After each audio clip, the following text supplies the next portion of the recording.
और आप कथा हम करीब एक साल भर से सुन रहा हूँ। हम वहाँ पर हनुमान जी के मंदिर के पुजारी हैं। अच्छा। और करीब आप लोगों के आशीर्वाद से 32 साल के आसपास सेवा कर रहा हूँ। हम और ये दो हैं, ये दोनों हम तो रहते हैं मंदिर में आते हैं। हम लोग आप कथा जो सुनते हैं वो आपस में डिस्कस करते हैं जी डेली। अच्छा स्वामी जी, मेरा 5 प्रश्न आपसे है जी। हमको सब पता है कितने भाई बहन हमारे यहाँ बैठे हुए हैं, सब अपने अपने प्रश्नों के उत्तर लेने के लिए बैठे हुए हैं। तो हम सूक्ष्म रूप से पूछ रहे हैं और उत्तर आप चाहे 2 मिनट दो चाहे 5 मिनट दो, उसका उत्तर मैं सुनना चाहता हूँ। बोलिए। एक मेरा जो लास्ट वाला प्रश्न पहले बता दे रहा हूँ मैं। कई कथाकार हमारे पास गए, मैंने उनसे प्रश्न पूछा लेकिन उनको प्रश्न का उत्तर नहीं दे पाए जी। वो तो मैं लास्ट में पूछूंगा, पहले जो मेरा प्रश्न सुन लीजिए आप।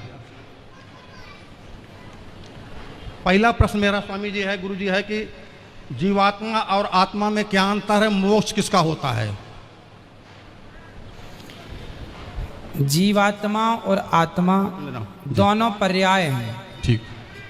लिखा है गोस्वामी तुलसीदास जी ने, ईश्वर अंश जीव अविनाशी। तो यहाँ गोस्वामी तुलसीदास जी ने आत्मा को जीव अविनाशी जीवात्मा कहा है। जीव और आत्मा ये दोनों एक ही हैं, दो नहीं हैं, पर्यायवाची हैं। चाहे जीव कह लीजिए चाहे जीवात्मा कह लीजिए। ठीक जी। मोक्ष किसका होता है? मोक्ष जो होता है, मोक्ष का अधिकारी है मन। माया मरी न मन मरा, मर मर गया शरीर, आशा तृष्णा ना मरी, कह गए दास कबीर। तो जो हमारा मन है वही मोक्ष का अधिकारी है, क्योंकि आत्मा तो मोक्ष से और जन्म मृत्यु सबसे परे है। तो जो मन है, कहते हैं ना सब मर गया, शरीर बूढ़ा हो गया, मन बुढ़ा नहीं हुआ। ठीक। तो मन को ही सारा सुख दुख मिलना है। ठीक। स्वामी दूसरा प्रश्न मेरा है, मरने के बाद अपने कर्मानुसार, जैसा आप बता चुके हैं, जीव अन्य योनियों में चला जाता है। ठीक है। तो मेरे फिर पितर कैसे होते हैं? पितर ऐसे होते हैं कि जब हमारे पिता के पिता के पिता जो भी आज धरती पर नहीं है, वो जब यहाँ से मरकर जाते हैं तो सीधा पहले पितृलोक जाते हैं। वहाँ जाने के बाद, जैसे हमने बताया, 13 होने के बाद यमराज जी निर्णय लेते हैं कि अब आप पाप या पुण्य के अनुसार अब कहाँ जाएंगे, स्वर्ग जाएंगे, नरक जाएंगे या अन्य तमाम योनियों में जाएंगे। तो कुछ लोग तो अपने कर्मों के बस किसी भी योनि में चले गए। माना कि हमारे दादाजी परदादा जो भी हैं, कोई शेर बन गया, शेर कर्मों के अनुसार। अब हमने उनके नाम से यहाँ पिंडदान दिया, गया जी में तर्पण किया, जहाँ भी किया, तो हुआ क्या, वो शेर की योनि में जहाँ है, यदि उन्हें कोई कष्ट है, भूखे मर रहे हैं या कोई कष्ट तकलीफ है, तो ये पिंडदान का पुण्य उनको उस योनि में प्राप्त होगा जहाँ वो है। किसी भी योनि, बंदर से लेकर चींटी से लेकर हाथी तक जहाँ है वो उन्हें, यदि वो मनुष्य बने हैं तो मनुष्य की योनि में उनको प्राप्त हो जाएगा, जहाँ है वहाँ मिलेगा। ठीक है। परंतु कुछ लोग ऐसे होते हैं, ट्रेन लेट होने से हमें स्टेशनों में एक वेटिंग रूम बनाया जाता है, वेटिंग हॉल बनाया जाता है, जहाँ ट्रेन लेट हो गई तो आप वेट कर सकते हैं। उसी प्रकार किसी व्यक्ति, हमारे पिता के पिता, किसी के पाप पुण्य का कोई निर्णय किसी कारण ना हो पाए तो वो पितृलोक में होते हैं, और हम यहाँ से यदि उनके लिए कुछ करते हैं तो उनका उद्धार हो जाता है। जैसे कुछ दिनों के लिए ईश्वर ने ये विधान भी रखा है, नचिकेता को ये बात यमराज जी ने बताई है। नचिकेता के संवाद में ये सब कुछ स्पष्ट है कि हमारे जाने के बाद ये जरूरी नहीं है कि मरने के तुरंत बाद हमारा पुनर्जन्म हो जाएगा, कहीं भी जरूरी नहीं है। हो सकता है 2 साल तक ना हो सकता है 10 साल तक ना हो, और हो सकता है 100 साल तक हम वेटिंग रूम में इंतजार करें अपने नंबर का। तो उन दिनों यदि हमारे पुत्र कोई तर्पण पिंड दान करता है तो वो हमें प्लस होके, जैसे बच्चे को 33 नंबर में पास होना है, परंतु 31 नंबर आए हैं तो मास्टर जी अपनी तरफ से 2 नंबर दे देते हैं और ग्रेस लगा के पास कर देते हैं। उसी तरह मेरा जरा सा कोई पुण्य रह गया तो उस पुण्य के कारण मुझे वेटिंग रूम में डाल दिया जाएगा कि आपके बच्चे यदि आपके लिए कोई पुण्य करते हैं तो वो पुण्य मिला के फिर आपका मोक्ष या स्वर्ग की प्राप्ति करा दी जाएगी। तो उस इंतजार में हम पितृलोक में रहते हैं।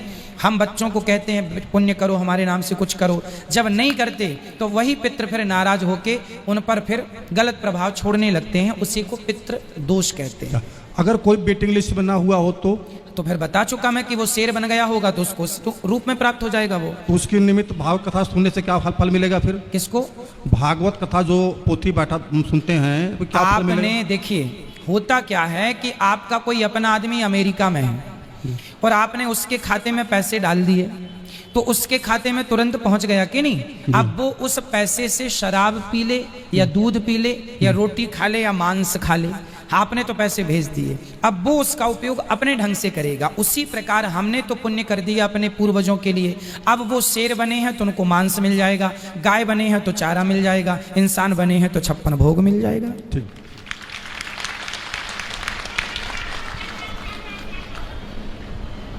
स्वामी जी मेरा ये अंतिम प्रश्न यह है आपसे जी कि आपने भी कई बार बता चुका है, हमने भी कई और संतों सुन चुके हैं और थोड़ा सा जानते भी हैं कि जो हम कर्म पिछले जन्म में किए हैं, ठीक है, वहाँ हम भोग रहे हैं। हाँ, अच्छा किए हैं तो बुरा किए हैं तो भोग रहे हैं। जब मेरा कर्म पिछले जन्म का समाप्त हो जाएगा तो हमारी जीवन यात्रा से खत्म हो जाएगी, ठीक है, तो हम यहाँ कर क्या रहे हैं, ये प्रश्न मेरा है। हाँ हाँ, आपका प्रश्न बहुत उचित है। ये मैं कर क्या रहा हूँ?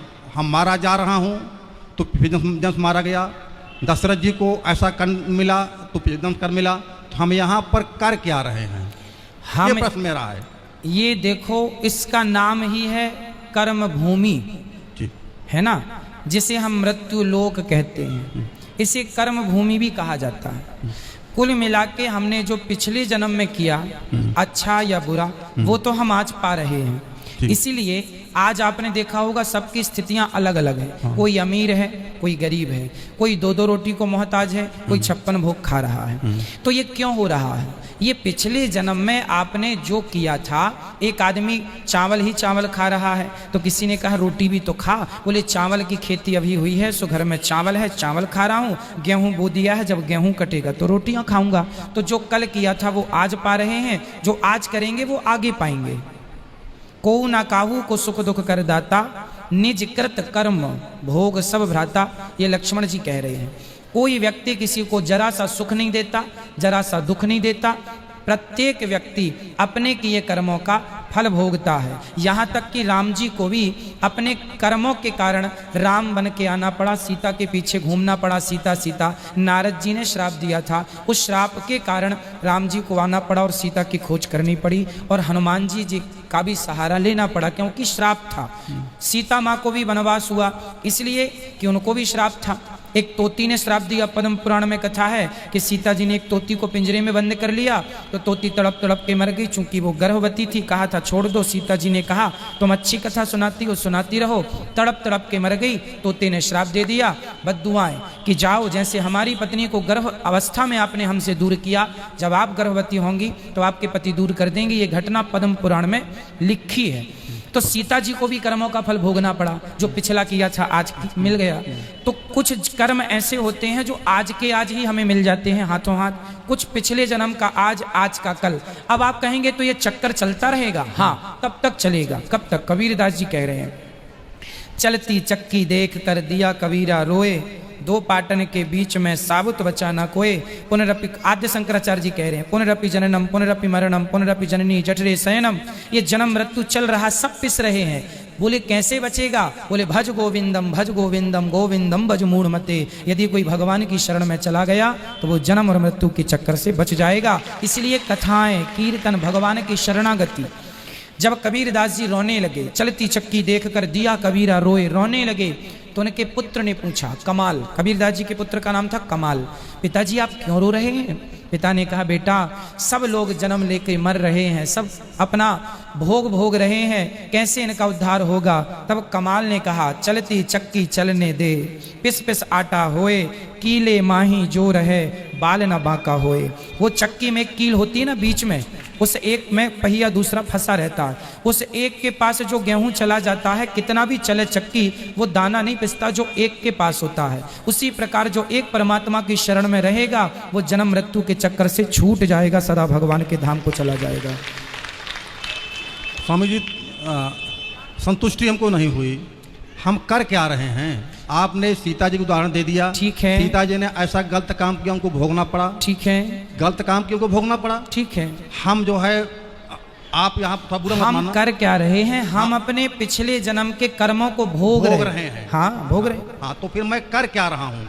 भोग रहे हैं, भोग तो रहे हैं। अब अच्छा जो आज करेंगे वो आगे आपको मिल जाएगा, बुरा करेंगे वो भी आगे मिलेगा। और यदि समर्पण भगवान के चरणों में अपना पाप पुण्य, प्रभु मैं आपका हूँ, मैं आपको कभी भूलूं नहीं, यदि अपने आप को उठा के भगवान के चरणों में समर्पित कर देंगे तो पाप पुण्य दोनों से बच के मोक्ष की प्राप्ति हो जाएगी, भगवत धाम मिलेगा।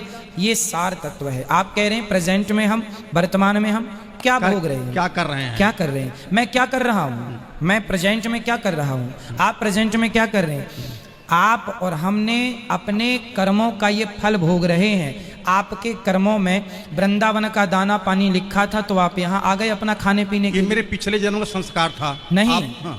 हमारी आपकी पूरी हिस्ट्री, हमारी पूरी कहानी लिखी हुई है। किस तारीख को आपको कहाँ जाना है, क्या जाके क्या बोलना है, क्या करना है, ये पहले से तय है। तो आप पहले से जो तय था, अच्छा तय कहाँ से हुआ? आपके कर्मों को देखकर। पिछले जन्म जब आपका यमराज के पास, जब आप पिछली बार मरे होंगे ना, और मर के जब यमराज के पास गए होंगे तो आगे जन्म की पूरी आपकी कहानी लिख दी जा चुकी होगी कि आप अगले जन्म में अब मनुष्य बन के जाएंगे। आज फलानी तारीख को आप जाके अनिरुद्धाचार्य जी से ये सवाल करेंगे, ये उत्तर मिलेगा, इसके बाद आप यहाँ जाएंगे, यहाँ खाएंगे, ये पानी पिएंगे, सब कुछ लिखा है। क्यों लिखा है? क्योंकि पिछले जन्म के हिसाब से आपका ये लिखा गया है ना। अब यदि समर्पण कर दोगे भगवान में तो ये सब कुछ डिलीट हो जाएगा, मोक्ष की प्राप्ति हो जाएगी, जन्म मृत्यु से खत्म। और जो कुछ करें हम भगवान को समर्पण कर दें। हाँ, इसलिए कहता हूँ तुदीयम वस्तु गोविंद तुभ्यमेव समर्पय। जो भी अच्छा करो, जो भी करो, हम तो कहते हैं कर्म नहीं, अपने आप को उठाओ और भगवान के श्री चरणों में समर्पित कर दो तो अपने आप अच्छे बुरे कर्म सब चले जाएंगे, फिर मोक्ष होगा। स्वामी जी, छोटा सा प्रश्न और जी। हम आपकी कथा से प्रभावित बहुत हुए हैं। हम लोग यहाँ पर पोथी पाठ बैठवाना चाहते हैं। ठीक है। दो सदस्य आए हुए हैं। अब थोड़ा सा मेरा कुछ अटपटा प्रश्न ये है कि हम जब ब्राह्मणों को बुलाते हैं पहले उनको चेकिंग करते हैं। ठीक है। ये मंत्र को उच्चारण कर सुनाओ हमको। हाँ। ब्राह्मण को, कुछ को मैं किसी की निंदा नहीं कर रहा हूँ, कुछ लोग अशुद्ध मंत्र बोलते हैं। ठीक है। तो ऐसे हम आपकी फेस पर पोथी पाठ बैठाने के लिए आया हुआ हूँ। ठीक है। हम बैठा रहे हैं आपके फेस पर। ठीक है। अब आपके जो ब्राह्मण हैं वो कैसे करते हैं ना जी, यहाँ सुनिए, मैं आपकी बात रोक रहा हूँ। हाँ। यहाँ पर क्षमा कीजिएगा, यहाँ पर जितने ब्राह्मण पोथी पाठ करते हैं पहले उन ब्राह्मणों का यहाँ विद्वान ब्राह्मणों के द्वारा पूरा टेस्ट होता है। हाँ, पूरा। आप यहाँ देखेंगे कथा होने के 3 दिन पहले से ब्राह्मणों का परीक्षण चालू होता है। सभी ब्राह्मणों से संध्या पूछी जाती है, संकल्प पूछा जाता है और भागवत जी पूछी जाती है। ये वाला श्लोक सुनाइए, ये वाला पूरा शुरू से अंत तक कोई भी पन्ना खोल के दिया जा सकता, कोई भी श्लोक। पर ब्राह्मण जितने यहाँ बैठे हैं, आप भी आ जाइएगा और यहाँ 200-300 जो भी ब्राह्मण बैठे हैं, आप किसी को भी खड़ा कर लीजिएगा। वो बिल्कुल धारा प्रवाह पाठ करने वाले हैं तो ही यहाँ बैठते हैं। यहाँ 1000 ब्राह्मण आते हैं नाम लिखाने, उन 1000 में केवल 200-250 ब्राह्मणों का नाम लिखा जाता है, क्योंकि बाकी लोग उस योग्य नहीं होते। जो योग्य हैं, जो पढ़ सकते हैं, जो कर सकते हैं, आप लोग विश्वास करते हैं सुफेस पर, तो ये हमारी परम जिम्मेदारी है कि हम आप लोगों का विशेष ध्यान रखें और आपकी भावनाओं को ठेस न लगे, इसका पूरा ख्याल रखते हैं। एक छोटा सा प्रश्न आपके पक्ष में है जी। ये पक्ष है कि देखो, हर व्यक्ति एक समान नहीं होता है, हर समाज एक समान नहीं होता है जी। हम इसलिए कर रहे हैं, आपने कई बार कहा जब कोई हमारी गलती हो तो आप लोग बता दिया करो जी। तो ये गलती हम लोग डिस्कस किए हैं, जो आपकी थोड़ी सी क्या है, जो मेरे मन भावना है जी। आप फिल्मी वालों की बड़ी शिकायत करते हैं। ठीक है। फिल्मी वालों में भी कुछ ऐसे होंगे जो तमाम दान धर्म करते होंगे, कुछ ऐसे भी होंगे जो कि जो है पुण्य कार्य करते होंगे, लेकिन किसी एक व्यक्ति का नाम, पूरे समाज का आप नाम लेते हैं। ये कैसा है? हमको उत्तर मत दो, वो समझना अपने आत्मा से आप। ठीक है। दूसरा प्रश्न मेरा ये है जी। देखो, हमारे मान लो पिताजी हैं, शराब पी रहे हैं या निकृष्ट कर्म कर रहे हैं, अगर वो बीमार होते हैं तो मैं उनका इलाज कराऊंगा। लेकिन कई बार ये कह चुके हो कि ऐसे जो हैं उनको डंपर में भरो, हरिद्वार में डाल दीजिए।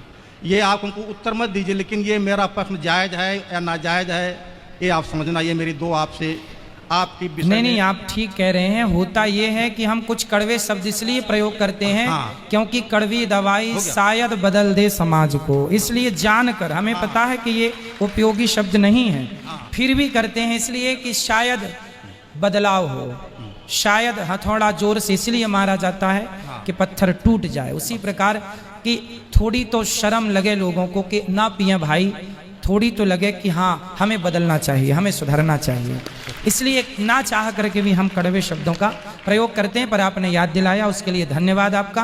मैं पूरी कोशिश करूंगा सुधारने ये की। मन भावना आई मेरे। बिल्कुल बिल्कुल, खुश रहिए, खुश रहिए। अच्छा लगा आपसे बात करके, धन्यवाद आपका।